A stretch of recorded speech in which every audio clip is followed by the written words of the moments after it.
Given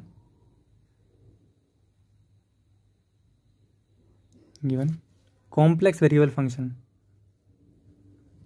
complex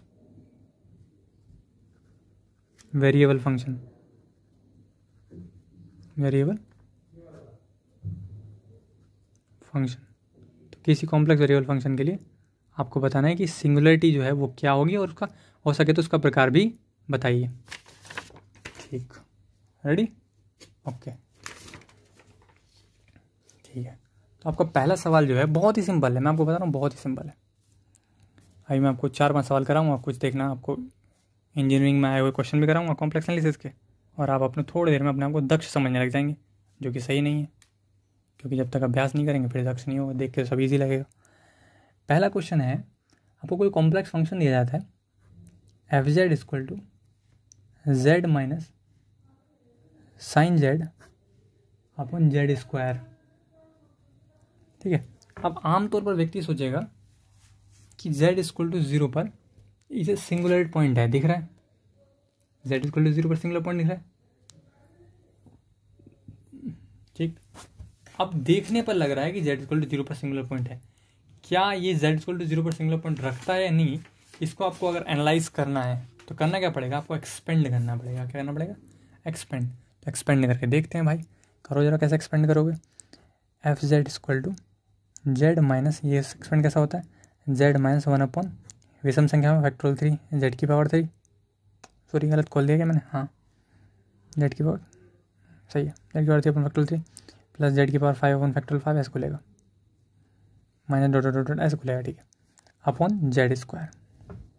F Z equal to, अब दोनों के अपॉन है तो इसके अपॉन भी आएगा, जेड और माइनस जेड प्लस का Z cube upon factorial 3 plus का, सॉरी प्लस का माइनस हो जाएगा, अरे भैया कितनी गलती हो गई, जेड की पावर 5 अपॉन फैक्टोरियल 5। अब जब चिन्ह का ध्यान रखें ना, चिन्ह का ध्यान रखें, बाकी सब ठीक है।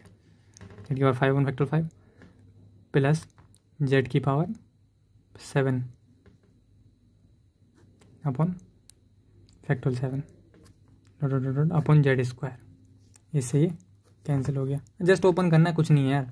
वो थोड़ा दिक्कत इसलिए आ रही बिकॉज मेरे हाथ में, एक हाथ में फ़ोन भी है, मुझे रेगुलेट पेपर भी करना पड़ रहा है, बैलेंस भी करना पड़ रहा है और फिर लिखना भी पड़ रहा है, तो थोड़ी दिक्कत आती है।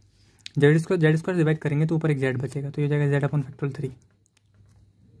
यहाँ पे बचेगा जेड की पावर 2 कट रहे हैं, 3 पावर बचेगी 3 अपॉन फैक्टोरियल 5। ठीक है, उसके बाद ये बचेगा 5 6 7 जेड की पावर 5 बचेगा और factorial 7 dot dot dot dot, ठीक है। तो ये देखा गया कि आपके सारे पॉइंट जो हैं ऊपर आ गए। इस हिसाब से तो ये सिंगुलर पॉइंट डिफाइन नहीं कर रहा है, since there are no negative powers of Z in the expansion Z equal to 0 is removal singular point. इसका मतलब जो हमने सिंगुलर पॉइंट देखा था जेड इक्वल टू 0, उसको एक्सपेंड करने पर हमने रिमूव कर दिया। इसका मतलब जेड इक्वल टू 0 सिंगुलरिटी तो है, क्योंकि देख लो ये दिए गए फंक्शन में जेड 0 रखने में क्या बोल रहा है, तो Z equal to 0 is remove हो गया यहाँ पे, तो इसे कहते हैं removal singularity, removable singularity, singularity. ठीक है, दूसरा एग्जांपल देखेंगे। एग्जांपल करते करते आपको अंडरस्टैंडिंग हो जाएगी। जैसे आपको कोई फंक्शन दे रखा है F Z equal to Z plus 1 into sine 1 upon Z minus 2। अब आप यहाँ पे ये नहीं कर सकते कि सर मैं जेड इक्वल टू 2 रखूँगा इन्फाइनाइट बन जाएगा। भैया जेड इक्वल टू 2 जो है रखने पर 1/0 इन्फाइनाइट बनेगा और साइन इन्फाइनाइट की वैल्यू फाइनाइट होती है। ठीक है, साइन इन्फाइनाइट की वैल्यू फाइनाइट होती है, इसलिए यहाँ पर क्या करना है आपको, बेसिकली आपको इसे एक्सपेंड ही करना पड़ेगा। And you know the expansion of the sine term is x 1/z minus 2 minus 1/फैक्टोरियल 3 z माइनस 2 का होल क्यूब प्लस 1/फैक्टोरियल 5 z माइनस 2 का whole 5 minus dot dot dot dot, अच्छा मल्टीप्लाई कर लीजिए z प्लस 1। वैसे मल्टीप्लाई करने का कोई फ़ायदा नहीं है, पूछो क्यों, क्योंकि मुझे साफ साफ दिख रहा है कि z इक्वल टू जो आपका 2 है वही सिंगुलर पॉइंट है। वैसा कैसा सिंगुलर पॉइंट, ये आइसोलेटेड सिंगुलर पॉइंट है। कैसे पता चला आइसोलेटेड, क्योंकि इसके अलावा कहीं पर सिंगुलर पॉइंट है ही नहीं। तो ये आइसोलेटेड एसेंशियल सिंगुलर पॉइंट लग रहा है मुझे। हम ये चेक करेंगे इसका आंसर। अब बिल्कुल मैं बता रहा हूँ आपको 5-6 क्वेश्चन में सिंगुलरिटीज़ कराऊंगा और आपको समझ में जाएगा कि मैं कहना क्या चाह रहा हूँ और आप भी समझ जाएंगे। ठीक है, तो मैंने आपको क्या बताया कि यहाँ पर कुछ डिवाइड तो कुछ कट रहा है क्या?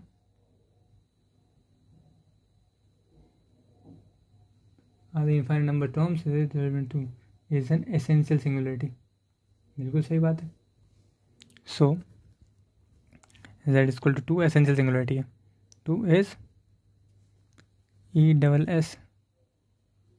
ESSENTIL essential singularity. लैरिटी आइसोलेटेड है तो आइसोलेटेड लिख देंगे। ठीक है, लिख देना। अगला फंक्शन दे रखा है सी, कोई फंक्शन दे रखा है FZ equal to 1 cos z minus sine z। बहुत शानदार, 1 cos z minus sine z। तो बेसिकली करना क्या होता है, हमको अगर सिंगुलरिटी चेक करनी होती है तो हम डिनोमिनेटर को जीरो करते हैं to check the singularity, to check the singularity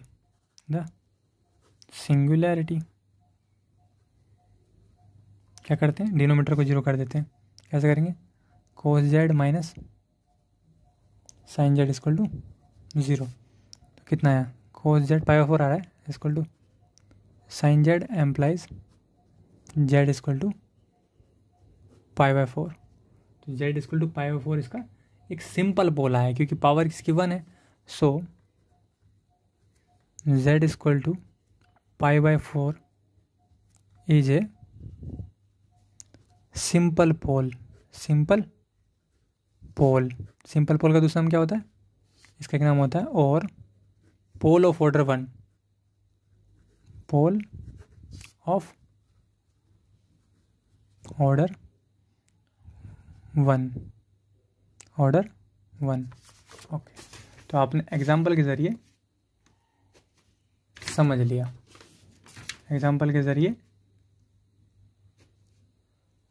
ठीक, तो आपने एग्जाम्पल के ज़रिए समझ लिया। अब हम आगे चलते हैं, रेसिड्यू निकालना सिखाते हैं आपको।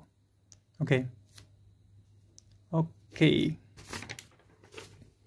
अब चीज़ समझते हैं रेसिड्यू क्या होता है।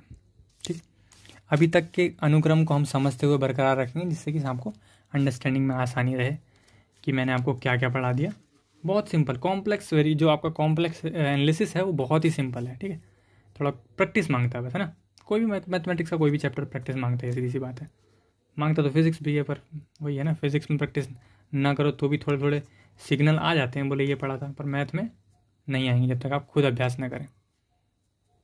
ठीक, तो करना क्या है, हमें रेसिड्यू किसे कहते हैं। मैंने आपको सबसे पहले क्या पढ़ाया, मैंने आपको सबसे पहले कॉम्प्लेक्स नंबर पढ़ाया है।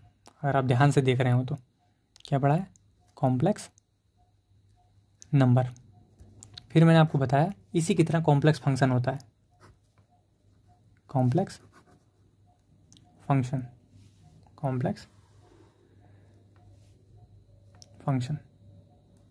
फिर मैंने आपको पढ़ाया कॉम्प्लेक्स फंक्शन में हम चेक करते हैं एनालिटिक है या नहीं है, एनालिटिक और नोट एनालिटिक, है ना। फिर मैंने एक रिमार्केबल पॉइंट बताया था आपको कि जो कॉम्प्लेक्स नंबर है उसमें हम एनालिटिक या नोट एनालिटिक चेक नहीं करते, हम कॉम्प्लेक्स फंक्शन में चेक करते हैं। याद रखेंगे कि एनालिटिक कॉम्प्लेक्स नंबर में चेक नहीं करते, कॉम्प्लेक्स फंक्शन में चेक करते हैं। इसका मतलब मैंने बताया था आपको, कॉम्प्लेक्स फंक्शन एक प्लेन को डिज़ाइन करता है और फिर हम देखते हैं कि प्लेन जो है वो एनालिटिक है या नहीं है। एग्जाम्पल के तौर पर ये देखेंगे, मान लीजिए ये कॉम्प्लेक्स प्लेन है, ठीक है। बहुत ही आपको एग्जाम्पल देसी एग्जाम्पल दे रहा हूँ।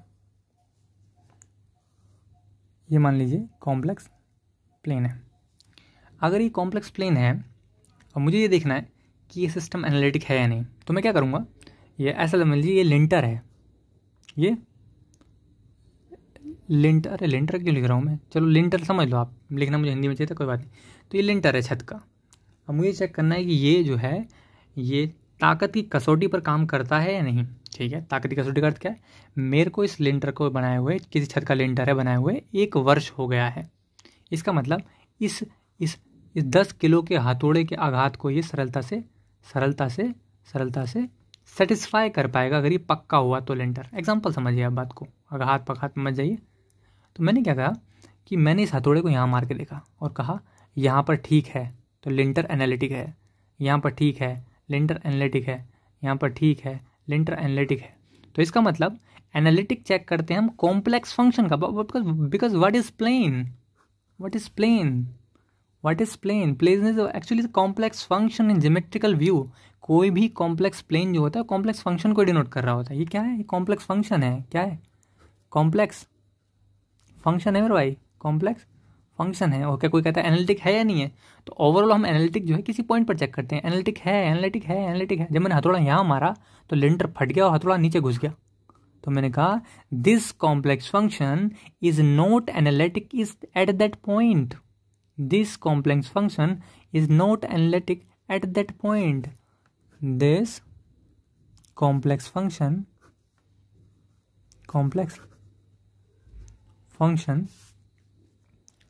is not analytic at z equal to z naught, जिस पर वो एनालिटिक नहीं होता उसे ही सिंगुलरिटी कहते हैं। सो z equal to z naught is a singular point, तो सिंगुलर पॉइंट किसे कहते हैं, मैंने आपको बताया कि किसी कॉम्प्लेक्स प्लेन का एनालिटिक होना या ना होना इस बात पर डिफाइन होता है कि किसी दिए गए कोऑर्डिनेट पर वो फंक्शन एनालिटिक है या नहीं है। जिस दिए गए पॉइंट पर सिस्टम एनालिटिक नहीं होता उसे सिंगुलर कहते हैं। अगर पूरे प्लेन में एक ही ऐसा पॉइंट है तो कहेंगे आइसोलेटेड सिंगुलरिटी, अगर ऐसे बहुत सारे पॉइंट हैं तो कहेंगे नॉन आइसोलेटेड सिंगुलरिटी। सिंपल सी बात थी, वेरी सिंपल। इसका मतलब ये हो गया कि अब भैया जब मैंने लिंटर को चेक किया, वही कॉम्प्लेक्स प्लेन को मार के हथौड़ा कि एनालिटिक है या नहीं है, तो देखा भाई 2 जगह लिंटर फट गया। ठीक, कहाँ पर, जेड नोट पर और जेड नोट डैश पर। इसका मतलब ये हुआ कि जेड नोट पर और जेड नोट डैश पर ये सिंगुलरिटी आ गई। क्या आ गई, सिंगुलरिटी आ गई। अब बात आई, मैंने भाई शिकायत करी, भाई आपका बनाया हुआ लिंटर तो फट गया है 2 जगह से। तो बोला सर माफ़ कर दीजिए, हम गरीब इंसान हैं, आप मुझसे सारे पैसे मत छीनिए, हम यहाँ पर कुछ जुगाड़ कर देते हैं। तो मैंने बोला कहाँ करोगे, तो उसने कहा सर जहाँ से फटा है। इसका मतलब ये हुआ जुगाड़ है, जो टेप है, उस टेप, मान लो यहाँ पे लिंटर में टेप लगा रहा हूँ, मान लीजिए मसाला लगाया गया या जो भी एडजस्ट किया गया, इस टेप का नाम होता है रेसिड्यू। क्या नाम होता है, रेसिड्यू। मैं आपको बेसिक का एग्जांपल बता रहा हूँ, समझना बहुत देसी बारे में। रेसिड्यू क्या कहते हैं, रेसिड्यूज। इसका मतलब ये हुआ कि रेसिड्यूज कहाँ पर निकाला जाएगा भाई, रेसिड्यू सीधी सी बात है किसी फंक्शन के सिर्फ उन पॉइंट पर निकाला जाएगा जहाँ सिंगुलरिटीज है। कहाँ है, जहाँ सिंगुलरिटीज है। यहाँ पर क्या मतलब हुआ यार, सिंगुलरिटी यहाँ है तो यहाँ रेसिड्यू निकलेगा, यहाँ सिंगुलरिटी यहाँ रेसिड्यू निकलेगा, रेसिड्यूज। तो इसका मतलब अगर आपसे रेड्यूस रेसिड्यू निकालने को कहता है कि find out the residue of the complex function, तो सबसे पहले आपको देखना है कॉम्प्लेक्स फंक्शन में ऐसे कौन से पॉइंट हैं जो एनालिटिक नहीं है। ये तो लंबी बात हो गई, ठीक है। अब मन नहीं करे तो आप ऐसे बोल सकते हैं, आपको सबसे पहले देखना है कॉम्प्लेक्स फंक्शन में सिंगुलर पॉइंट कौन से हैं। बात समझ में आ गई, मतलब वही पोल और सिंपल पोल, आइसोलेटेड सिंगुलर पॉइंट, ये सब जो है, तो आपको पोल देखना है। तो आप सबसे पहले जो है देखेंगे सिंगुलर पॉइंट क्या है और फिर उन सिंगुलर पॉइंट पे रेसिड्यू निकालेंगे, ठीक है। तो मैंने आपको एक व्यवहारिक उदाहरण दिया, उसका औचित्य मात्र यह समझाना था कि आप पोल निकालो, आप सिंगुलरिटी निकालो, आप कुछ भी निकालो, मुझे दिक्कत नहीं है, पर निकालो तो सही जगह यार। जब कोई इंसान कॉम्प्लेक्स एनालिसिस को डिफाइन करते समय गलत शब्दों का प्रयोग करेगा, दुख होता है यार, दिल से दुख होता है। तो अगर आप ये बोलोगे कि now we are calculating the residue at that singularity, तब वो एक फाइनाइट अर्थ रखेगा कि मैं रेसिड्यू निकाल रहा हूँ किसी सिंगुलरिटी पर, तो मैं इस सिंगुलरिटी पर रेसिड्यू निकाल रहा हूँ, मैं इस सिंगुलरिटी पर रेसिड्यू निकाल रहा हूँ, ठीक है। तो मैं आपको रेसिड्यू निकालने का तरीका बताता हूँ और फिर मैं आपको एक एग्जाम्पल भी देता हूँ, ठीक है। तो रेसिड्यू निकालने का तरीका क्या होता है, RESIDUES, ठीक। रेसिड्यू का तरीका होता है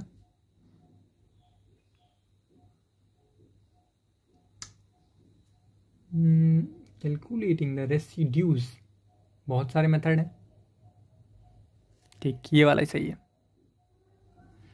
रेसिड्यू निकालने का तरीका लिमिट, ये लिखा residue RESIDUE D U S at Z equal to a, ठीक है, जेड इक्वल टू ए। तो जिस पर निकालना है इसका लिखेंगे Z tends to A, Z minus A F Z, इसे कहते हैं रेसिड्यू। तो किसी पॉइंट पर रेसिड्यू निकालना हो तो ये फॉर्मूला होता है, किसी पॉइंट पर रेसिड्यू निकालना हो तो ये फॉर्मूला होता है, ठीक है।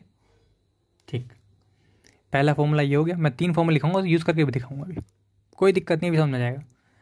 Residue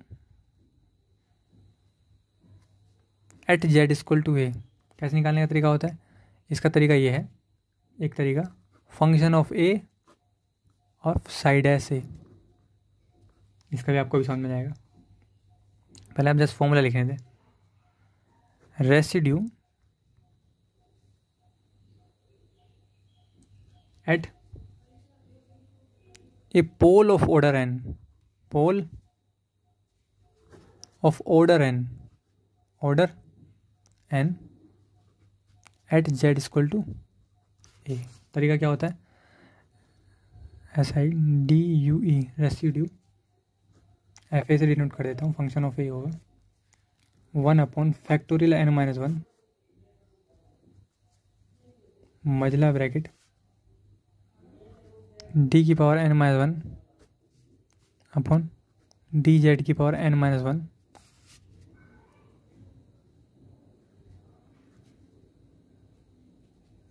Z minus a to the power n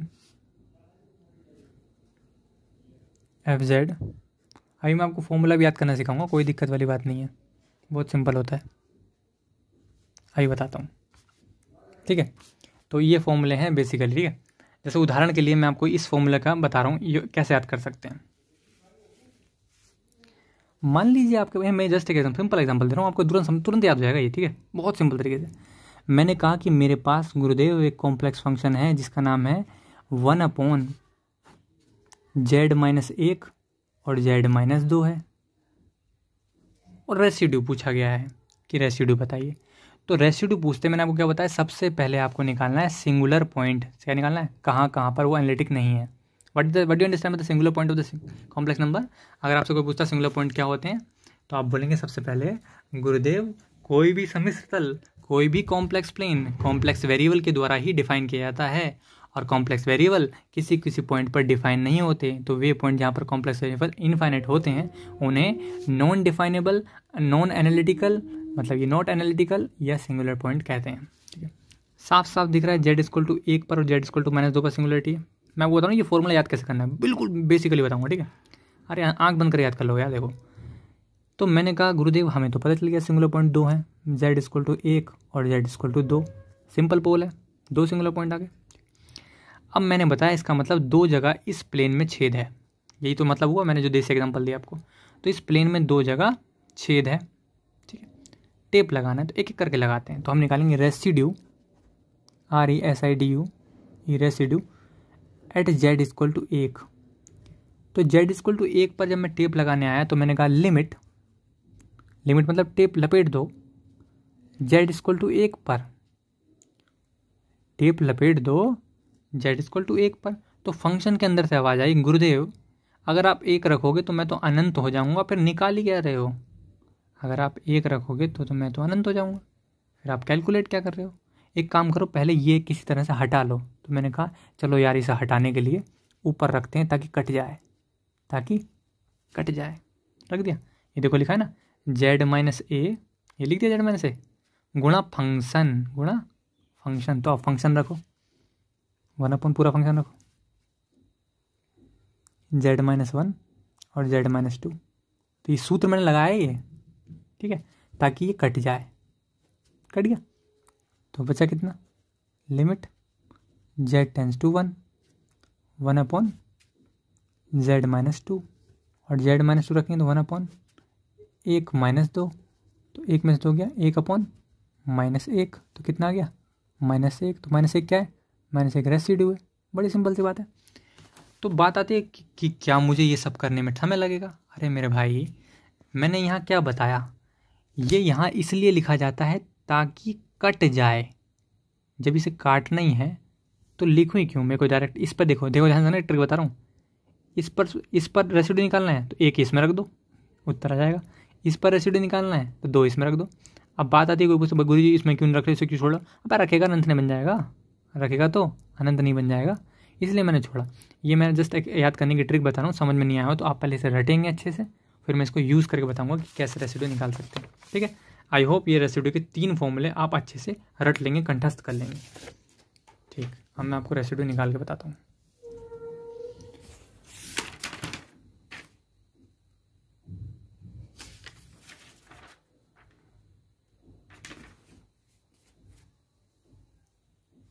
residue का तो एग्जांपल नहीं दे रखे हैं।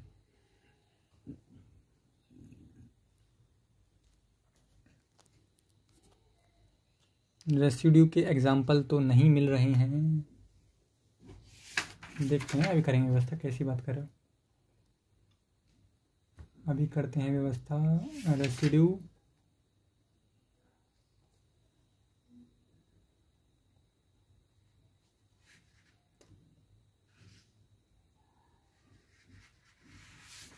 मिल तो नहीं रहा है। मिल गया। एक करा रहा हूँ ना, तो खुद एडजस्ट कर लेना यार, बाकी मेरे को एग्जांपल नहीं मिल रहे। समझ तो तुम गए हो, आगे समझ में जाएगा। देखो, अरे सब हो जाएगा, बहुत सिंपल सी बात है। देखो एग्जांपल EXAM PLE एग्जांपल, तुम्हारी बुक में ना जो बुकलेट है उसमें हर चीज़ का एग्जांपल दे रखा है, तो वहाँ पे तुम्हें बहुत सारे रेसिड्यू के एग्जांपल मिल जाएंगे। FZ equal to 2Z upon Z-1 का होल स्क्वायर Z-2। क्या कहा है? कैलकुलेट द रेसिड्यूज, रेसिड्यू निकालना है, बड़ी सीधी सी बात है। एट द सिंगुलर पॉइंट है, क्या कहा है? कैलकुलेट, पूरा क्वेश्चन है calculate the residue at the singular point. दिखाऊं क्या बुक? चलो बुक में नहीं दिखा रहा, अपनी बुकलेट में कर लेना। क्या कहा है? Calculate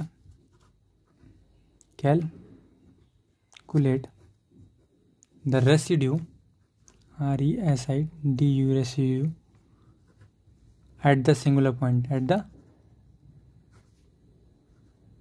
singular point. मैं ज़्यादा डिटेल में क्यों नहीं बढ़ा रहा भाई, हम जेस्ट वाले स्टूडेंट है, BSc वाले, ज़्यादा डीप में क्यों जाए, काम चलाना है हमें। तो साफ साफ दिख रहा है भाई, Z equal to 1 pole of order 2, कोई दिक्कत? पोल ऑफ ऑर्डर 2 और Z equal to simple pole, यहाँ दिक्कत नहीं आनी चाहिए। ठीक है, सिंपल पोल। चलो अब रेसिड्यू निकालना सुनाते हैं। ठीक है, तो सबसे पहले मैं बिल्कुल डिटेल कर रहा हूँ मैं, residue at Z equal to 1 निकालना है। तो तरीका क्या होगा? Limit Z equal to 1 Z-1 into function. पीछे सूत्र देख लें, बिल्कुल एग्जैक्टली यही है। ठीक है, लिमिट Z टेंस टू 1। मैं बता रहा हूँ एंड में करना वही है, वो ट्रिक जो बताई मैंने आपको, जो कहने का सार है वो वही है, कटना है इसे, और क्या है। ओह माय गॉड, पोल है ना, पोल ऑफ ऑर्डर 2 है।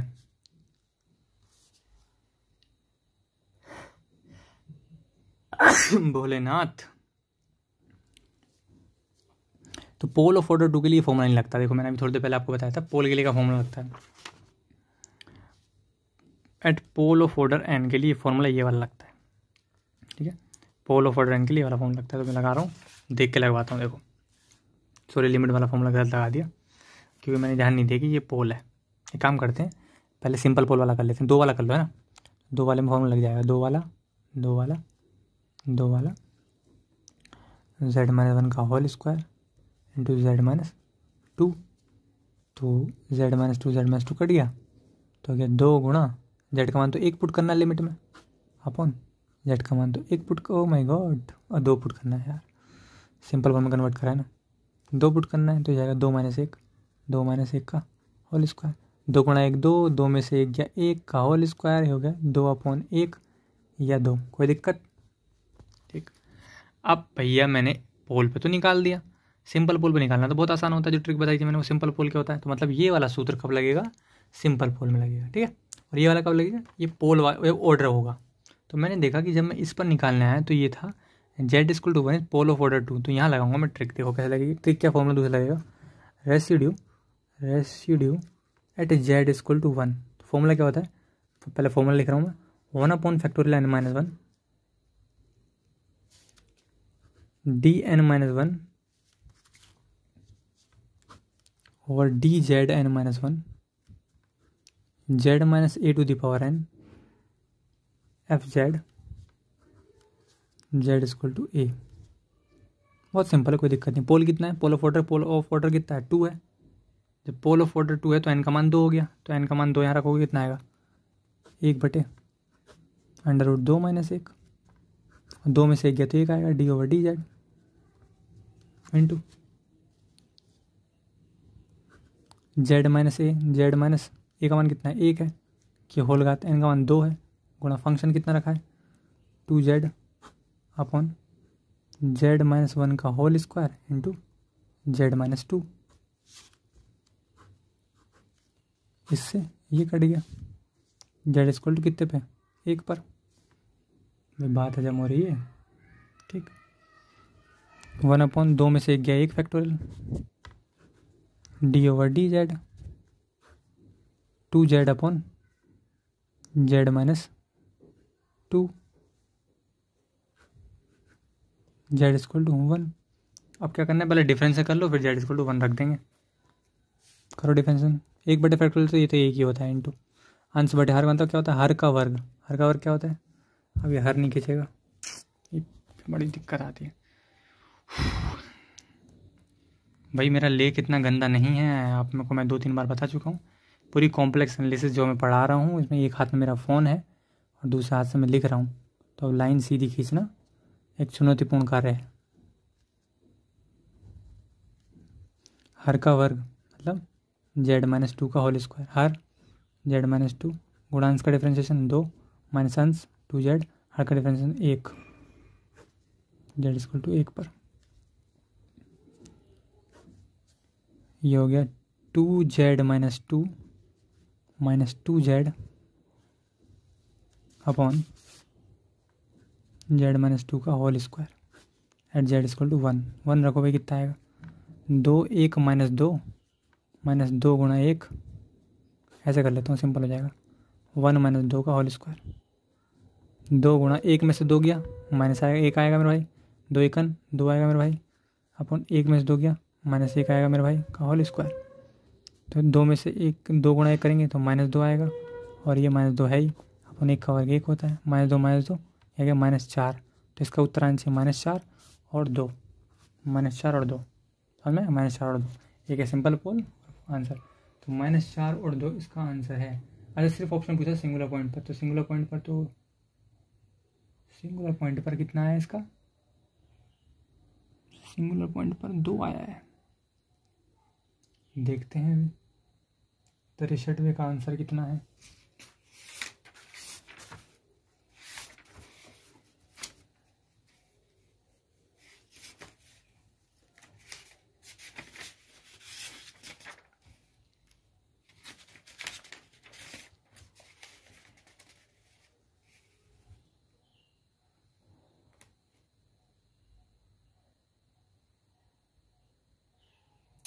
हमने जब 2 पर निकाला था z-2 कैंसिल हो गया था और z-1 बचा था, 2 यहाँ पर रख दिया, इक्वल टू 2 दूनी 4।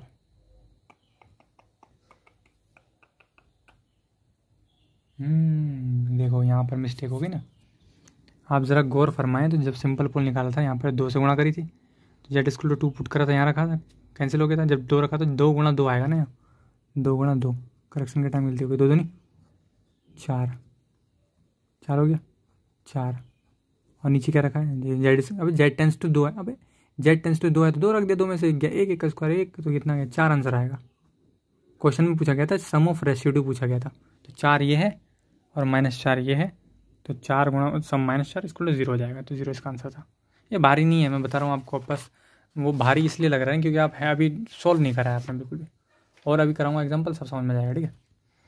बहुत सिंपल होता है, कोई दिक्कत नहीं।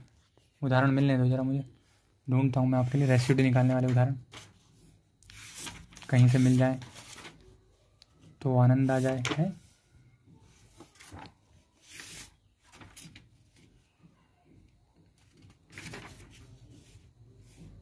बस खत्म होने वाला है कॉम्प्लेक्स नंबर, बने रहिए। अभी आपको हम रेसिड्यू के एक और उदाहरण देते हैं, 1-2 और।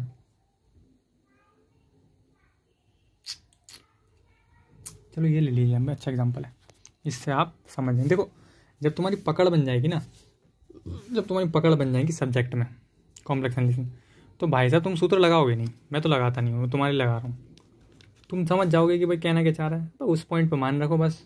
बिन मतलब का फॉर्मूला बना रहे हो तुम, जिस पर एनालिटिक नहीं है तो वो तो सीधी बात हटाना ही पड़ेगा। पर वही है, तुम एक पहले में ट्रिक मत मान लग जाना कि मुझे सब समझ में आ गया, ऐसा नहीं। अच्छे से करो, तमीज़ से करो, बाद में जब सवाल समझ जाओ तो हवाई जहाज बना दो सब्जेक्ट का।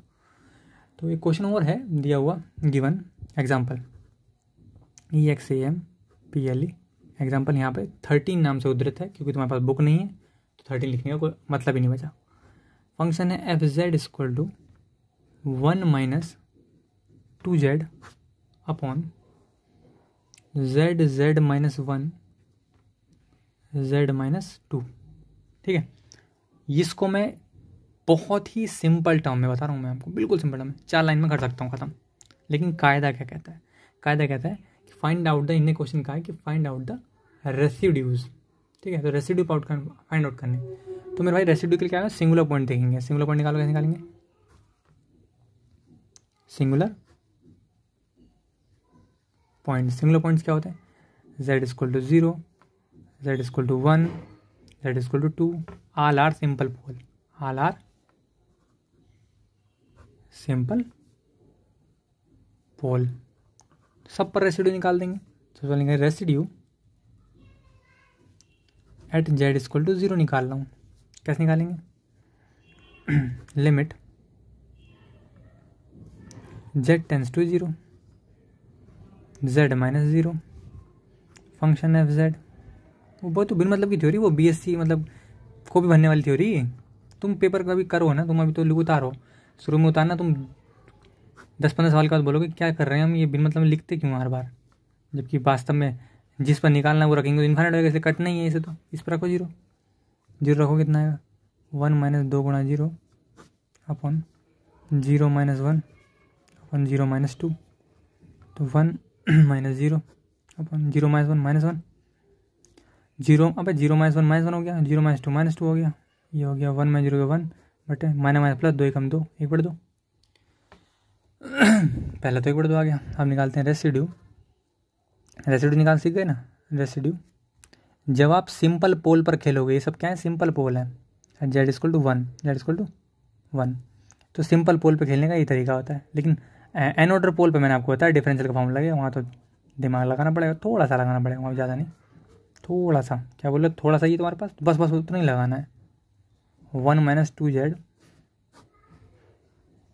Upon Z minus 1 Z minus 2, ये कैंसिल हो गया, 1 रख दिया, 1 माइनस 2 गुणा 1 बटे 1 गुणा 1 माइनस 2, 1 माइनस 2 एकम 2 बटे 1 में से 2 गया माइनस 1। ठीक है, 1 में से 2 गया माइनस 1 बटे नीचे माइनस 1, इससे कैंसिल हो गया, कितना आ गया? 1। दूसरे का 1 आ गया। तीसरा भी बचा है, residue RESIDUE residue at Z equal to 2। कैसे निकालेंगे बताओ? Equal to limit Z equal to 1 Z equal to 2 Z minus 2 FZ लिख दिया, चलो लिख देते, अच्छी बात है, लिख देते हैं। Limit Z tends to 2 Z minus 2, तुम उतारो ना, तो तुम्हें अर्थ पता चल जाएगा कि मैं क्यों मना कर रहा हूँ लिखना। 1 माइनस 2Z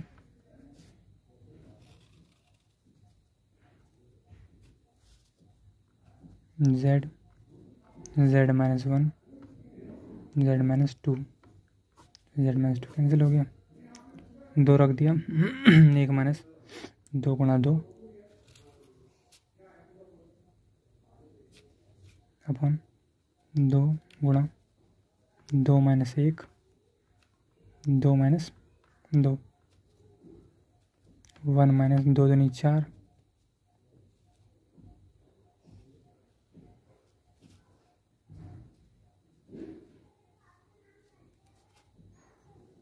2 गुणा 2 में से 1 गया 1 गुणा, ये क्या करा अभी मैंने?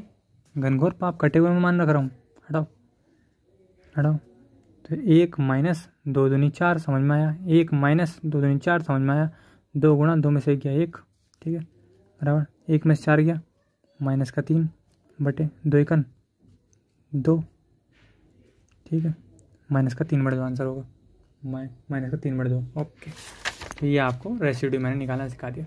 तो यहाँ पर आपने देखा कि हमने रेसिड्यू निकालना सीख लिया है सिंपल पोल पर और सिंपल पोल पर और पोल ऑफ ऑर्डर n पर, ठीक है। तो मैं सोच रहा हूँ वो डिवाइड वाला जो है रेसिड्यू का तीसरा फॉर्मूला उसका कोई एग्जांपल मिल जाए, पर वो मिलने को तैयार नहीं है। मिल जा भाई, अगर वो मिल जाता ना तो तुमने एक वो हो जाती बात कि भाई सारी चीज़ समझ गए तुम। वैसे मैंने बता तो दिया पर तुम भी समझने नहीं चाहते, अपना दिमाग नहीं लगाना चाहते हैं।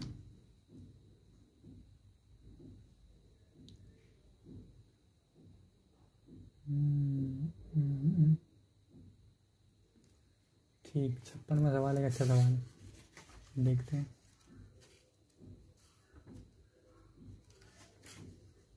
देखते हैं क्या सवाल है।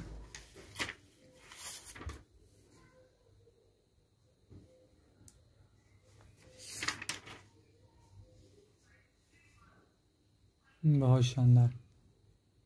Complex number z for complex number z tends to infinity, z tends to i. नहीं, ये तो तुम्हारी लिमिट कंटिन्यूटी का सवाल है, लिमिट तो तुम लगाना जानते हो यार, ये तो कराऊंगा बेकार होगा, इसे तो नहीं कराऊंगा। ये सही है, 71वां सवाल। ये लास्ट सवाल करने जा रहे हैं रेसिड्यू का।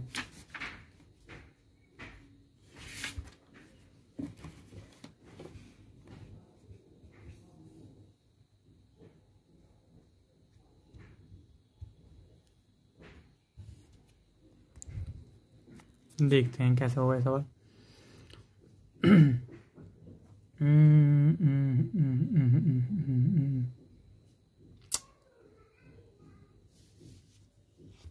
देखते हैं कि ये हो पाएगा या नहीं सही तरीके से। तो वेरिएबल मेथड जो है उस तरीके एग्जैक्ट मेथड से एग्जांपल देंगे। एग्जांपल है ये आपका 71 है, ठीक। क्वेश्चन दिया गया है कि कॉम्प्लेक्स फंक्शन है आपके पास, कॉम्प्लेक्स फंक्शन कुछ इस तरीके से दिया गया है, F Z equal to 1 minus E to the power 2z upon z की पावर 4। कोई दिक्कत नहीं। अब आपको क्या लग रहा है, z इक्वल टू 0 जो है वो पोल ऑफ ऑर्डर 4 दिख रहा है, दिख रहा है, अब दिख रहा होगा। तो इसका मतलब हेयर सिंगुलरिटी बता रहा हूँ मैं, हेयर सिंगुलरिटी क्या होगी, z equal to 0 is pole of order 4, pole of order 4। So residue RESIDUE residue at z equal to 0 कैसे निकालेंगे, 1/4 4-1। आप फॉर्मूले को अच्छे से रिमाइंड कर लें तो आपको समझ में जाएगा मैं कहना क्या चाह रहा हूँ। d3 ओवर dz3 z की power 4 upon 1 minus E to the power 2z upon z की power 4 at z equal to 0, 1/3 d की पावर 3 अपॉन dz की पावर 3, और सोल्यूशन इधर है, और z की power 4 D cube upon dz cube 1 minus e की पावर 2z, और उसके बाद रखना है z इक्वल टू 0, 1/3। ये क्या है, 10 बार लिखूंगा क्या, ये तो 0 हो जाएगा, इस पे बात करते हैं। माइनस का है, एक बार डिफरेंस करा 2 आ गया, अब एक बार डिफरेंस करेंगे 2 तो आएगा, फिर की पावर 2z हो गया, एक बार डिफरेंस करा तो ये आ गया। देखो माइनस तो तुम बाहर लिख लिया, माइनस छोड़ो, माइनस तो बाहर लिख लिया, ठीक है। एक बार डिफरेंस करा 2 आ गया, फिर डिफरेंस करा 2 आ गया, फिर डिफरेंस करा 2 आ गया, की power 2z at z equal to 0। तो ये हो गया माइनस का 2 दूनी 4, 4 दूनी 8, 8 बटे फैक्टोरियल 3 इंटू ई की power 2z at z equal to 0। z की पावर 0 रखूँगा, जिसका 0 उसका मान 1, 8 बटे, तो ये हो गया 3 गुणा फैक्टोरियल 3 के बाद 2 आया था 2, 3 गुणा 2 गुणा 1, और ई की पावर 2 गुणा 0, जिसका 0 मान उसका मान 1, माइनस का 2 चौक 8 माइनस का 4/3 जिसके बाद 0 तो ये बार 0 तो ये इसका 0 उसका मान 1 माइनस का 4/3 तो ये आपका रेसिड्यू आ गया। ठीक है, तो जब भी आपको किसी पोल पर रेसिड्यू निकालना हो, पोल सिंपल पोल पर नहीं, पोल ऑफ वाटर पर, तो पोल ऑफ वाटर पर रेसिड्यू निकालने का तरीका ये होता है। ठीक है, जो मैंने आपको टेप बताया था, तो टेप आपको ऐसा लगाना है। तो आई होप आपको समझ में आ रहा होगा कि मैं कहना क्या चाह रहा हूँ। ठीक, तो मैं समझता हूँ कि आपने रेसिड्यू निकालना सीख लिया है।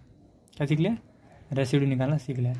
अब मैं आपको बताऊँ कि हम रेसिड्यू निकालना क्यों सीख रहे हैं, अर्थात कोची रायमन थ्योरम हमने पढ़ ली थी। अब हम कोची समझेंगे, कोची रायमन थ्योरम के द्वारा हम इंटीग्रेशन कैसे सॉल्व करते हैं, जिसे कहते हैं कोचीज थ्योरम। क्या कहते हैं? कोचीज थ्योरम। चलो जी, कोचीज थ्योरम बताते हैं आपको। कोचीज थ्योरम कहते हैं आपको।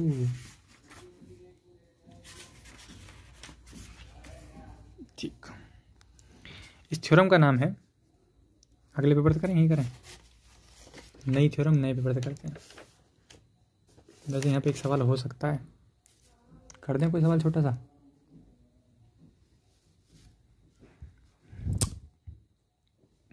अच्छा, एक बात बताओ, ये आपसे पूछा गया है प्रश्न। ठीक है, question for the viewers, question for the viewers, Fz=Z³ मैंने एक सवाल कराया है। आई डोंट नो मैंने क्या कराया, उसकी एनालिटिसिटी चेक कराई है या सिंगुलरिटी चेक कराई है या रेसिड्यू चेक करवाया है। मैं आपसे पूछ रहा हूँ, find out the residue at the singularity of that point. क्या पूछा है? Find out the singularity, find out the residue, RESIDU, residues at the singularity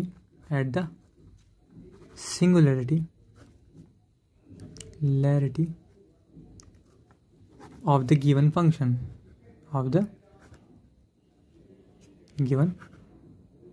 FUNCTN function. तो कोई फंक्शन आपको दिया हो तो आपकी सिंगुलरिटी निकाल सकते हैं नहीं, ये फंक्शन है, आपसे पूछा गया। ठीक है, तो आपको थोड़ा सा हिंट दे रहा हूँ।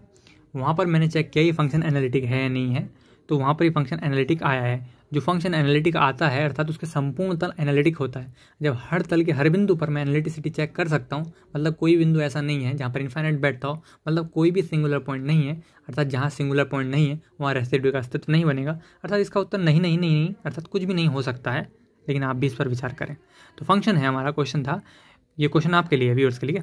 ठीक है, ये क्वेश्चन है, questions for the viewers, Fz=Z³ find out the residues at the singularities of the given function. क्या क्वेश्चन है? Question for the viewers, Fz=Z³ find out the residues at the singularities of the given function. ठीक है, तो अब हम बात करते हैं कोची रेसिड्यू थ्योरम के बारे में। किसके बारे में? कोची रेसिड्यू थ्योरम के बारे में। ठीक, कोची रेसिड्यू थ्योरम के बारे में बात करते हैं। कोची रेसिड्यू थ्योरम के बारे में बात करते हैं। आई होप आपको समझ में आ जाएगा, बहुत सिंपल है, कोई दिक्कत नहीं। और यहाँ आपकी कॉम्प्लेक्स एनालिसिस खत्म हो जाएगी इस वर्ड के साथ। ठीक है, बहुत सिंपल, कोई दिक्कत नहीं। स्टार्ट। एम्प्लाइज, इसका नाम है Kochi residue theorem, CAUCHY, कोचीज residue theorem, RESIDU, residue theorem. बहुत सिंपल है कोची रेसिड्यू थ्योरम। एक ऐसा किसी कोची रेसिड्यू थ्योरम से किसी क्लोज कंटूर के अंतर्गत आपको अगर इंटीग्रेशन निकालना है, क्या निकालना हो? क्लोज कंटूर के अंतर्गत आपको अगर इंटीग्रेशन निकालना हो तो क्या होता है? होता है इंटीग्रल C FZ dZ, किसी फंक्शन का इंटीग्रेशन ना हो तो होता है 2πi सम ऑफ रेसिड्यूज। ठीक है, 2πi और सम ऑफ रेसिड्यूज, ये होता है कोची रेसिड्यू थ्योरम का स्टेटमेंट। ठीक है, अगर आपको किसी क्लोज कंटूर के अंतर्गत इंटीग्रेशन निकालना है तो आपको क्या करना पड़ेगा? 2πi of some of residues करना पड़ेगा। अब आपको मैं एग्जांपल देता हूँ कोची रेसिड्यू थ्योरम का, और आपको 2 मिनट में समझ जाएंगे कि भाई कहना क्या चाहता है। और यहाँ इस लास्ट टॉपिक के साथ आपका कॉम्प्लेक्स एनालिसिस फिनिश हो जाएगा। ठीक है, बहुत सारे एग्जाम्पल दूंगा, I will give you several examples. पहले आपको मैं हल्का सा एग्जाम्पल देता हूँ जिससे आप बात को पकड़ जाएं बात को, फिर मैं आपको भारी एग्जाम्पल दूंगा जिससे आप बात को समझ जाएंगे क्वेश्चन कितना भारी बन सकता है। मिल जा भाई क्वेश्चन।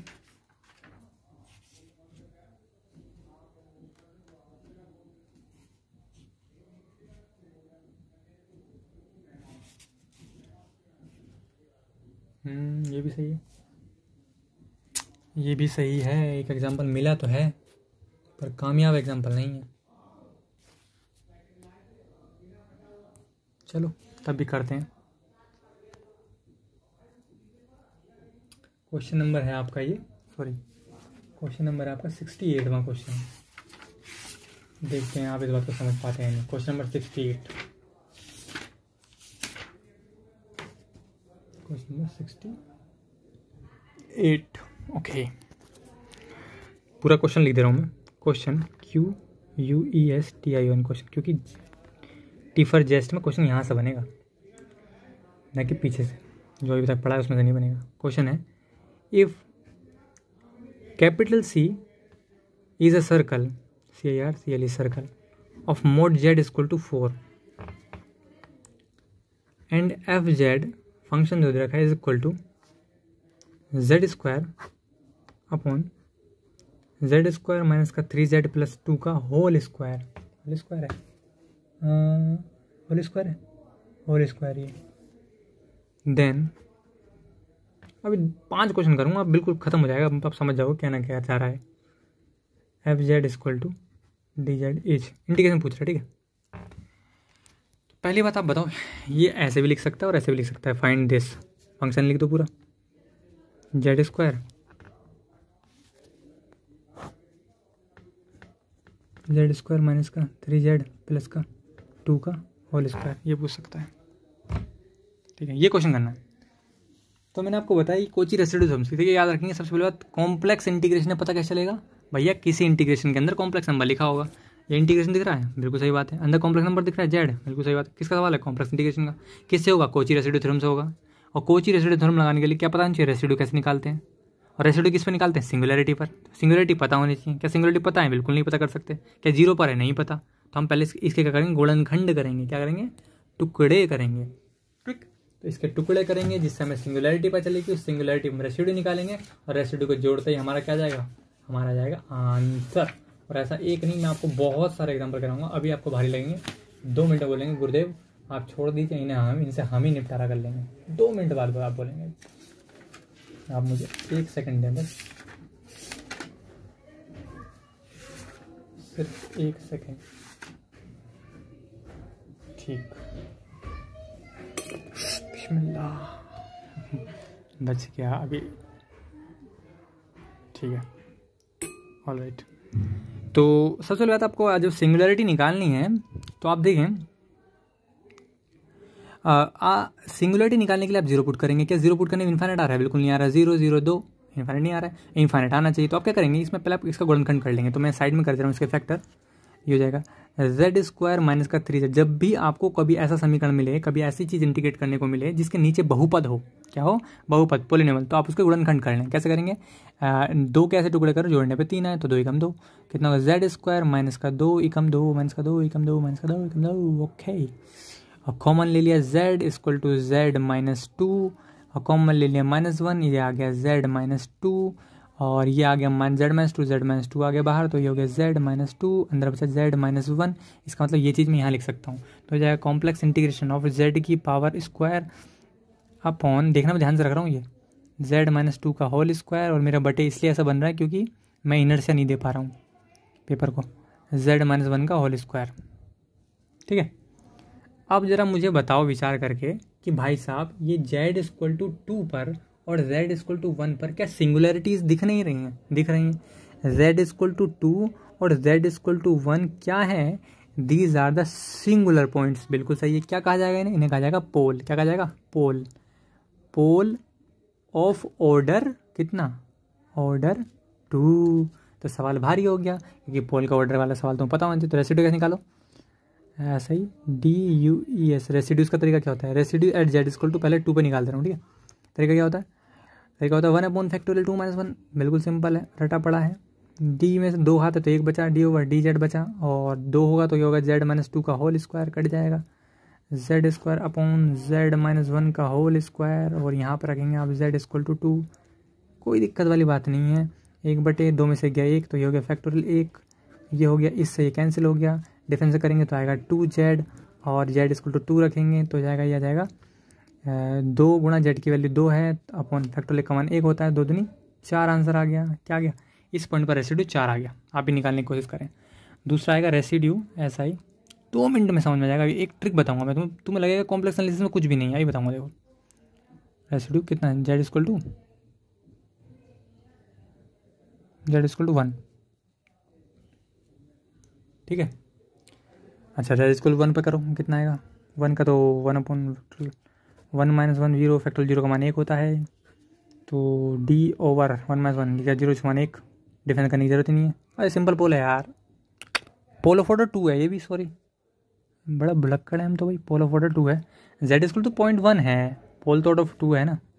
dz z माइनस 1 का whole square into Z square. Formula देखें, अभ्यास करें लिखने का, तभी समझ में आएगा, अदरवाइज नहीं। z माइनस 2 का whole square into Z minus 1 का होल स्क्वायर। जेड माइनस 1 का होल स्क्वायर ये कट गया। कितने पर निकालना है? z इक्वल टू 1 पर, 2 में से 1 गया 1, 1 अपॉन फैक्टोरियल 1, 2 में से 1 है ना, तो ये हो गया d ओवर डी जेड। क्या काट दिया? सही है। ओ माई गॉड, ये तो बिल्कुल ट्रू लव है, मतलब डिफरेंस करना पड़ेगा ऊपर नीचे। जेड इक्वल 1 कर सकते हो, नहीं कर सकते? 1 अपॉन फैक्टोरियल 1 तो 1 ही हो गया, इंटू, अरे यार, हर का वर्ग जेड माइनस 2 का होल घात 4, हर जेड माइनस 2 का होल स्क्वायर, अंश का डिफरेंशिएशन 2z माइनस अंश जेड स्क्वायर, हर का डिफरेंशिएशन 2z माइनस 2, मान रख दो कितना, जेड इक्वल टू 1 रख दें, रखो। जब 1 रखेंगे कितना आएगा? 1 माइनस 2 का होल स्क्वायर इंटू 2 गुणा 1 2 ही आएगा, माइनस 1 का होल स्क्वायर और 2 गुणा 2 है, और 1 माइनस 2 बटे 1 माइनस 2 की होल घात 4। देखो, देखते हैं आंसर कितना आता है। 1 में से 2 गया, माइनस 1 आएगा। एक देखो, बहुत सिंपल कैलकुलेशन है, बिल्कुल बिल्कुल धैर्य धीरे रख के करना है, क्योंकि माइनस प्लस की गलती आती है ऐसे में, ठीक है। 1 में से 2 गया, माइनस 1 आएगा, माइनस 1 की घात विषम संख्या, सम संख्या तो प्लस 1 हो जाएगा, तो बचा 2, माइनस 1 का घात 2 1 होता है, 2 बचा। 1 में से 2 गया, माइनस 1 आएगा, माइनस माइनस प्लस हो जाएगा, तो प्लस 2 हो गया, प्लस 2 हो गया, बटे 1 में से 2 गया तो माइनस 1 आएगा। ध्यान से देखो, आप ध्यान से देखो, यहाँ पे ध्यान से देखो, ध्यान से देखो। 1 में से, ध्यान से देखो, 1 में से 2 गया, माइनस 1 आएगा, और माइनस 1 की घात सम है, तो यहाँ पे 1 हो जाएगा। एक बार फिर देख लेते हैं, गलती ना हो, गलती ना हो। 1 में से 2 गया तो माइनस 1 आएगा, माइनस 1 की घात सम है, तो ये प्लस 1 हो जाएगा। तो कितना हो गया? ये हो गया, कितना हो गया? 2 और 2 4, ठीक है। अब मैंने रेसिड्यू निकाल दिया दोनों पॉइंट पर, किस पर भी, इस पर भी और इस पर भी। अब मैं लगाऊंगा कोची रेसिड्यू थ्योरम। क्या लगाने वाला हूँ मैं? Kochi residue theorem. क्या ये मैंने सही करा है? क्या ये मैंने सही करा है? गलती तो नहीं करी? बिल्कुल, ये तो सही करा है। 1 का 4 पर आ रहा है, z इक्वल टू 2 पर जो है, z इक्वल टू 2 पर हमने यहाँ निकाला है और डिफ्रेंशिएशन करा है, डिफ्रेंशिएशन भी किया है 2z, z इक्वल टू 2 ये आ रहा है of course. What's wrong with it? What is wrong with it? ओए होए होए होए होए, बच्चों जल्दबाजी में गलती हो गई, आप अपने स्तर में मैनेज कर लेंगे। बड़ी सीधी सी बात है, जैसे यहाँ पे यूज़ करा है ना, जैसे यहाँ पर अंश बटे हर यूज़ करा है या डिफरेंशिएशन करा है ना, वैसे इसमें भी करेंगे यार। जब मैं काटूंगा तो 2 वाला पोर्शन ही तो कटेगा। अब जब रेसिड्यू ऑफ ऑर्डर 2 पे निकाल रहा हूँ तो 2 वाला पोर्शन कटेगा। सॉरी, आप लोग कर लें। हाँ यार, मैं ज़्यादा घिस पिस नहीं करना चाह रहा। जब residue of Z equal to 2 पर निकाल रहा हूँ तो 2 वाला कट जाएगा यार, क्या दिक्कत वाली बात है? कट गया, ये बचेगा। अंश बटे हर लगाओगे तो आंसर यहाँ पर जाएगा, ये आपका -4 आएगा। करके दिखाऊँ क्या? अब यार तुमसे ऐसा नहीं होगा क्या? चलो निकाल देता हूँ। Residue at Z equal to 2 पर निकाल देता हूँ, ठीक है। Residue RESIDUE residue at Z equal to 2 बहुत हल्का है, ऐसी बात नहीं है, वो तो बस बच्चों की खुशी के लिए निकाल दे रहा हूँ, वरना मैं छोड़ देता। D/DZ जेड माइनस टू पे निकालेंगे whole square into F z का मान कितना है z square z minus one whole square z minus two का whole square at Z equal to two वाला पोर्शन कट गया 1 factorial 1 D over D z z square upon Z minus one का whole square और z equal to difference करो 1 factorial 1 हो जाएगा हर का वर्ग कितना हो जाएगा जेड माइनस वन का होल पावर 4 हर जेड माइनस वन का होल पावर स्क्वायर अंश का डिफरेंस है 2z माइनस अंश जेड स्क्वायर हर का डिफरेंस है 2 z minus 1 z equal to 2 ये 1/1 तो 1 हो गया रखो यहाँ पे 2 माइनस 1 का whole square into 2 into 2 minus का जेड स्क्वायर 2 दूनी 4 गुणा 2 2 माइनस 1 अपॉन 2 माइनस 1 का होल घात 4 सोल्व करना तो आता है ना 2 में से 1 गया 1 अब ध्यान से देखो 2 में से 1 गया क्या बचा 2 में से 1 गया 1 की घात 2 का मान 1 ही होता है 1 इंटू 2 दूनी 4 माइनस 4 दूनी 8 गुणा 2 में से 1 गया 1 अपॉन 2 में से 1 गया 1 की घात 4 तो कितना बचा 4 इकन 4 देख लो ना 4 इकन 4 और 8 इकन 8 बट 1 की घात 4 1 ही होता है 4 में से 8 गया 4 में से 8 गया माइनस 4 कितना था 4 में से 8 गया माइनस 4 बिल्कुल सही बात है ठीक है। तो अब जो बात आती है आपने देखा कि हमारे एक रेसिड्यू आ रहा है वो प्लस आ रहा है एक रेसिड्यू माइनस आ रहा है by Cauchy residue theorem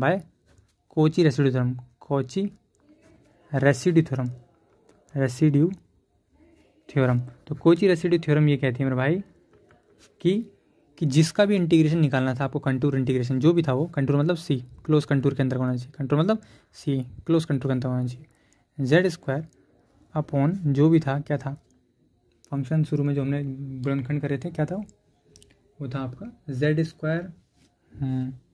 Z square minus 3z plus 2 3z plus 2 into d z formula क्या होगा इसका integration 2 pi i sum of residues कैसे निकालेंगे 2 pi i sum of residue कितना है एक का 4 आ रहा है एक का माइनस 4 आ रहा है 4 कट गया तो इसका इंटीग्रेशन कितना आएगा इसका इंटीग्रेशन 4 से कट गया इंटीग्रेशन आएगा 0 ठीक है इस तरीके से करना था। तो एक क्वेश्चन अब मन में सोच रहे होंगे तुम्हारे यार बड़ा भारी क्वेश्चन है अब ऐसा नहीं होता यार ये क्वेश्चन बहुत ही हल्का क्वेश्चन है जब आप अभ्यास करेंगे तो आपको लगेगा बड़ा हल्का क्वेश्चन है भाई इतना हल्का क्वेश्चन कैसे हो सकता है भाई समझ रहे हो कि नहीं समझ रहे हो ज़्यादातर क्वेश्चन नहीं समझ रहे हो मैं Z equal to 1 is a pole of order 3 inside C ठीक है। अच्छा ये जो क्लोज कंटूर का मतलब क्या होता है कंटूर के अंतर के पॉइंट ही लेंगे हम उससे बाहर का पॉइंट नहीं लेंगे। अभी मैं आपको एक एग्जांपल देता हूँ जिससे आप समझ पाएँ मैं क्या कहना चाहता हूँ कोई उदाहरण मिल जाए तो हम बताएं आपको।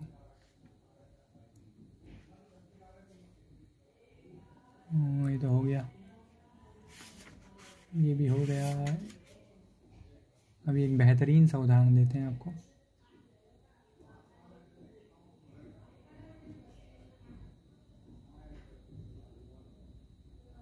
वाह वाह वाह बहुत शानदार माशाल्लाह माशाल्लाह क्या सवाल है ये सवाल हम आपको देते हैं मतलब करके बताते हैं। क्वेश्चन नंबर 59 हम लिख के भी देते हैं आपको। बहुत बढ़िया देखो भाई धीरज रखना पड़ता है देखो बड़े सवाल है ना बड़े सवाल है करते कैसे हैं बहुत सिंपल है। देखो इंटीग्रेशन करने का मैंने आपको सिंपल तरीका बताया बिल्कुल धीरज रखना है पहली बात बिल्कुल धीरज रखना है और करने का मैथमेटिक्स सॉल्यूशन का ट्रिक बता रहा हूँ मैं आपको ट्रिक समझ लीजिए शॉर्ट नोट बताता हूँ शॉर्ट नोट लिख दे रहा हूँ तो एम्प्लॉय स्टार बना के लिख देता हूँ स्टार। करना क्या होता है सबसे पहले आपको देखना होता है क्वेश्चन में क्या सिंगुलर पॉइंट क्या सिंगुलर पॉइंट निकाल लोगे ना बिल्कुल सही बात है सिखाया है। उसके बाद क्या करना है रेसिड्यू निकालना है उन पर RESIDUES रेसिड्यूज। उसके बाद क्या करना है कोची रायमन इंटीग्रेशन लगाना है क्या 2 pi i sum of residues बस ये आपका तरीका होता है, ठीक है। ठीक, अब समझते हैं सवाल क्या है। मैं क्वेश्चन लिख दे रहा हूँ, QUESTION क्वेश्चन। जरा समझो इस क्वेश्चन में क्या कहा गया। बहुत सुंदर क्वेश्चन है। NINTEGRAL integral I over a counter clockwise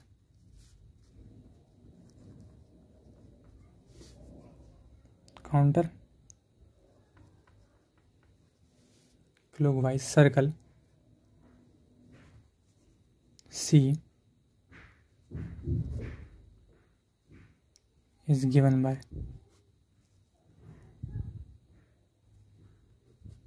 I equal to, ये इंटीग्रेशन दे रखा है, integral C Z square minus 1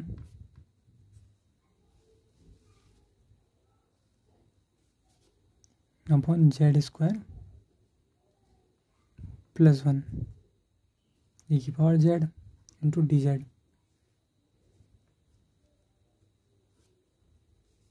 if C is defined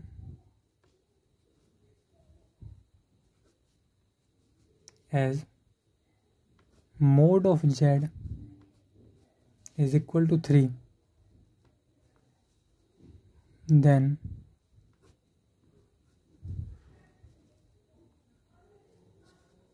the value of I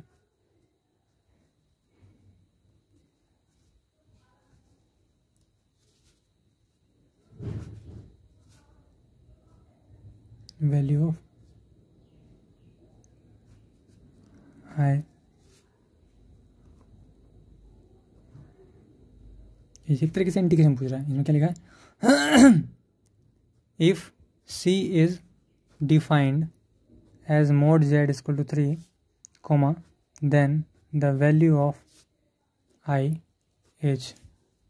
ठीक है, बेसिकली इंटीग्रेशन पूछ रहा है, तो इंटीग्रेशन कैसे निकालना देखेंगे। ओके ठीक है, तो इंटीग्रेशन कैसे करेंगे, ओके अभी बताते हैं इंटीग्रेशन कैसे करेंगे। तो आपको पहले ये देखना है कि जो क्वेश्चन दिया है उसके इंटीग्रेशन को अच्छी तरीके से लिख लो पहले, ठीक है। इसके बाद एक क्वेश्चन और कराऊंगा, बाकी सब कुछ करने हैं। क्या है गिवन,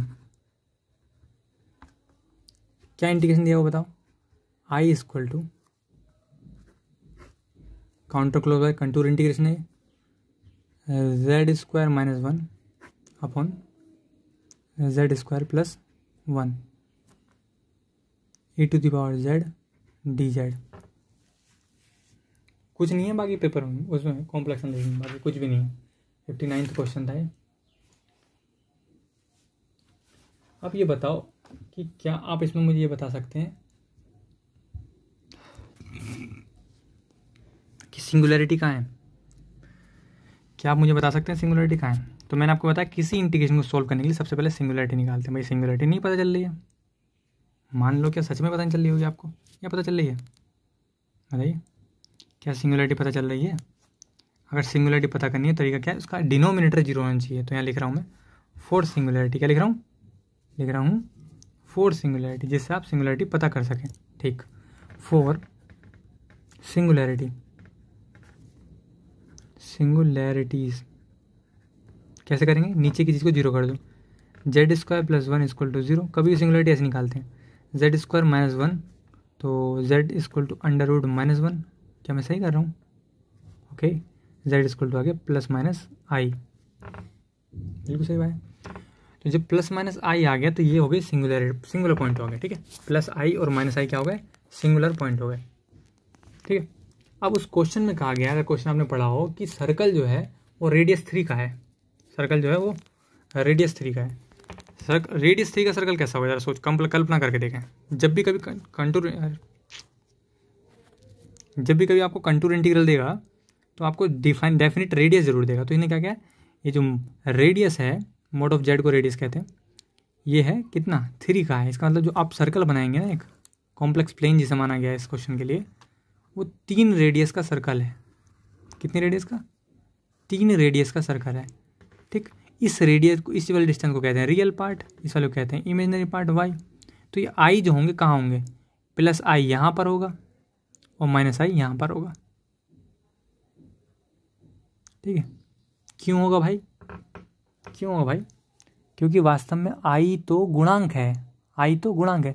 एक देखो कहाँ होगा, वाई अक्ष पर एक कहाँ होगा, ऊपर, वाई अक्ष पर एक कहाँ होगा, नीचे। अगर इस सवाल में और भी गुणनखंड होते, मान लो -5i भी आता, तो हम उसमें रेसिड्यू नहीं निकालते। हमें क्या लेना है, दिए गए कंटूर के अंतर्गत आने वाले सिंगुलर पॉइंट्स पर रेसिड्यू निकालना है, ठीक है। तो इसलिए मैं सिर्फ इन 2 पॉइंट पर रेसिड्यू निकालूंगा। बहरहाल इसमें 2 ही पॉइंट है, तो सीधी बात है, सिंपल पोल है, ओ सिंपल है, निकाल देता हूँ। So singularity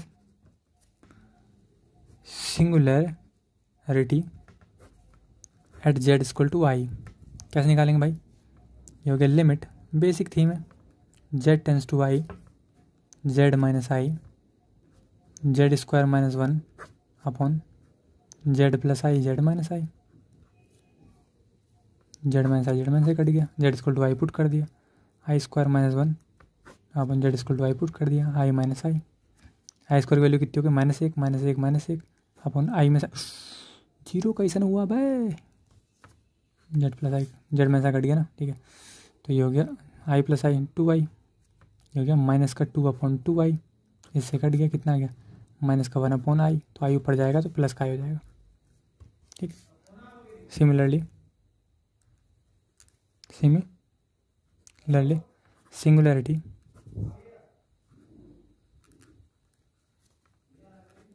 at z equal to -i, कितना हो गया, limit z tends to -i, z plus i, z square minus 1 upon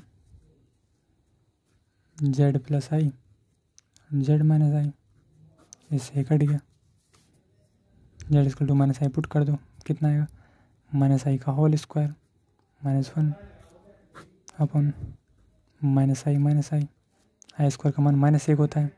देखो ये माइनस जो चिन्ह है ना, ये वाला, ये तो स्क्वायर तक खत्म हो जाएगा, इसको सोचो मत तुम। तो आई स्क्वायर का मान कितना था, -1 अपन आई -2i, कितना हो गया, -2 अपन -2i, इससे कट गया, तो ये हो गया 1/i ऊपर जाएगा तो होगा -i।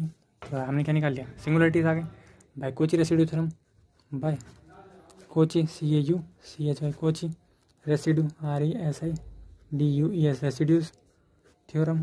कोची रेसिड्यू थ्योरम क्या कहता है मेरे भाई, बहुत सिंपल बात कहता है वो, counter integration C FZ DZ निकालना है, FZ DZ निकालना है, is equal to 2πi sum of residue, क्या कहेगा, sum of residue RESIDUES residues. क्या हम कुछ गलती कर रहे हैं, बहुत बड़ी गलती कर रहे हैं क्या, फंक्शन में e की पावर z को लिखना भूल रहे हैं। देखो e की पावर z है मेरे भाई, तो यहाँ पे e की पावर z लो, और जब e की पावर z लोगे तो उस पर भी i पुट करना पड़ेगा, z की जगह i आएगा,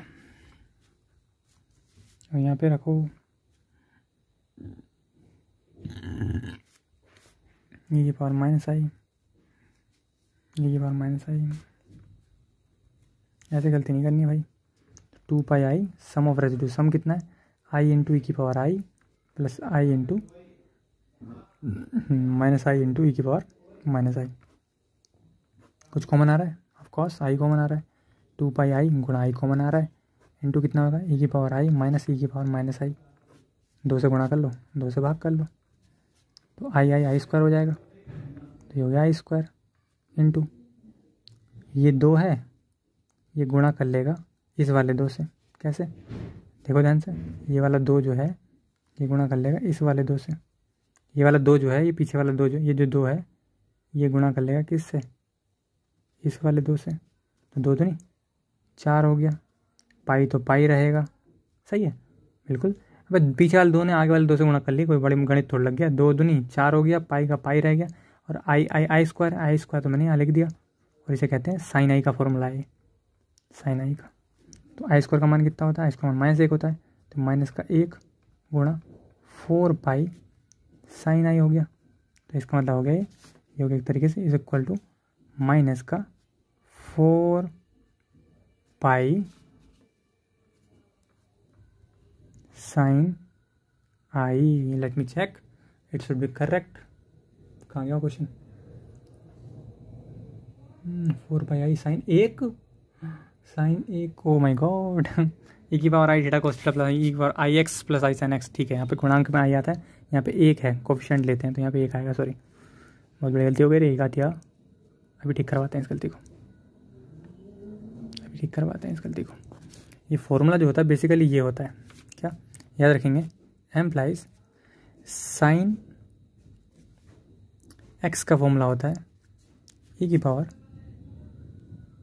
आई एक्स माइनस ई की पावर माइनस का आई एक्स अपॉन 2y होता है। तो इसका मतलब साइन एक का फॉर्मूला कितना होगा, ये होगा e की पावर आई माइनस ई की पावर माइनस आई अपॉन 2y। तो हमें यहाँ कहीं ना कहीं आई से गुणा भाग भी करना पड़ेगा। और भाई मानते नहीं मानते हो, जब आई से गुणा भाग करना पड़ेगा तो उत्तर में थोड़ा बदलाव और आएगा। ठीक है, साइन का फॉर्मूला थोड़ी होता है, साइन में तो नीचे भी आ जाता है। तो कितना हो जाएगा भाई, 4 पाई आई। ठीक, तो ये होगा 2i, ऐसे गुणा ऐसे भाग भी करेंगे तो एक आई ऊपर लिख ले रहा हूँ, नीचे वाला तो अबे ध्यान से देखो, नीचे वाला आई जो है वो फॉर्मूले में यूज़ हो गया, ऊपर वाला आई मैंने ये लिख दिया, यहाँ लिख दे रहा हूँ लो आई। और बताओ, ऊपर आ गया फॉर्मूले में, यहाँ भी आ गया फॉर्मूले में ऊपर आई। तो आंसर कितना आ गया इज इक्वल टू माइनस का 4 पाई आई साइन 1।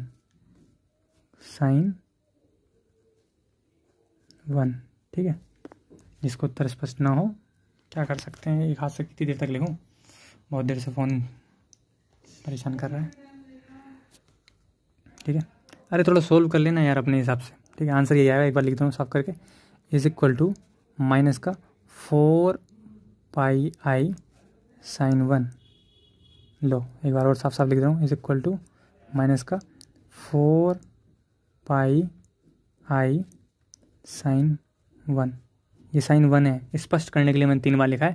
कभी आप सोचो आई है क्या 1 है, और ज़्यादा स्पष्टता चाहिए तो यहाँ से यहाँ तक हल करो, हर चीज़ छापना मत चालू कर दिया करो, ये चीज़ सॉल्व करेंगे। ठीक, तो ये हमने कोची रेसिड्यू थ्योरम पढ़ ली। अब बात आता है कि क्या गुरुजी इसके आधार पर सारे सवाल किए जा सकते हैं? बिल्कुल सही है, किया जा सकते हैं ऑफकोर्स। क्या कॉम्प्लेक्स एनालिसिस इतना ही है? बिल्कुल सही है, कॉम्प्लेक्स एनालिसिस इतना ही है। अब बात आता है कि ये क्वेश्चन क्या इस बेस पर क्वेश्चन हो जाएंगे? बिल्कुल नहीं होंगे। किसने कहा हो जाएंगे? कब होंगे? अनुभव पर होंगे। अगर आपसे कोई पूछता है कि क्या कॉम्प्लेक्स एनालिसिस को बुक का अधिकार दिया जाना चाहिए था, तो आप कहेंगे बुक में हमें बहुत कुछ पढ़ने को मिलेगा, जैसे कि मैंने आपको पोल सिंगुलरिटी बताई, सिंगुलरिटी के प्रकार पढ़ने को मिल सकते हैं और अलग अलग क्वेश्चन डिफिकल्ट मिल सकते हैं। अगर आपसे कोई पूछे कि एक लाइन में कि कॉम्प्लेक्स एनालिसिस में है क्या, तो आप कुछ नहीं बोलेंगे, आप बोलेंगे कुछ भी नहीं है, there is nothing in complex analysis, there is nothing in complex analysis, in complex analysis. वो बोलेगा भाई क्या मतलब, ऐसे क्यों कह दिया एनालिसिस, ANALY ऐसा एनालिसिस बोला, ऐसा क्यों कह दिया भाई? तो तुम बोलोगे गुरुदेव वहाँ आपके पास आपने कॉम्प्लेक्स नंबर पढ़ा है? बोलेगा हाँ सर पढ़ा है, कॉम्प्लेक्स नंबर पढ़ा है। तो बोलेगा तो आपको बोलना है बस वही चीज़ यहाँ पर कॉम्प्लेक्स फंक्शन पढ़ाया जाता है। क्या पढ़ाया जाता है? Complex function. उस कॉम्प्लेक्स फंक्शन पर कहीं कहीं पर फंक्शन अनडिफाइंड होता है, जिसे कहते हैं सिंगुलरिटी। क्या कहते हैं? Singular points. और सिंगुलर पॉइंट्स पर रेसिड्यू निकाला जाता है। क्या निकाला जाता है? रेसिड्यू। और रेसिड्यू के बेस पर इंटीग्रेशन सॉल्व किया जाता है बाय कोची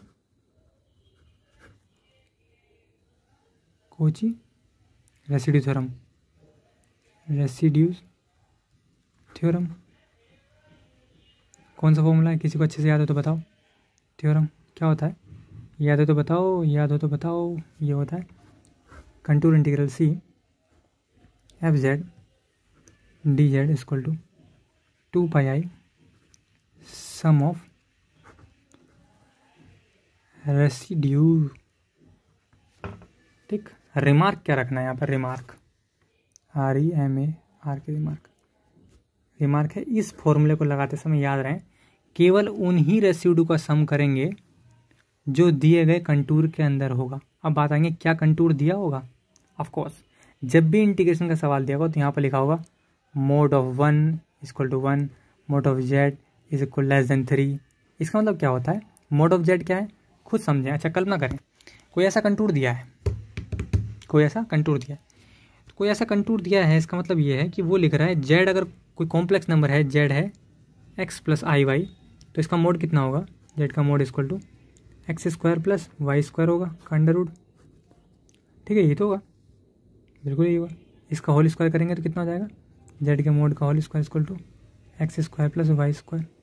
ठीक है, तो ये दे रखा है एक तरीके से x square plus y square is less than is equal to 3। इसका मतलब सर्कल दे रखा है, क्या दे रखा है, सर्कल। तो ये एक प्रकार से बाउंड्रीज दी होती हैं।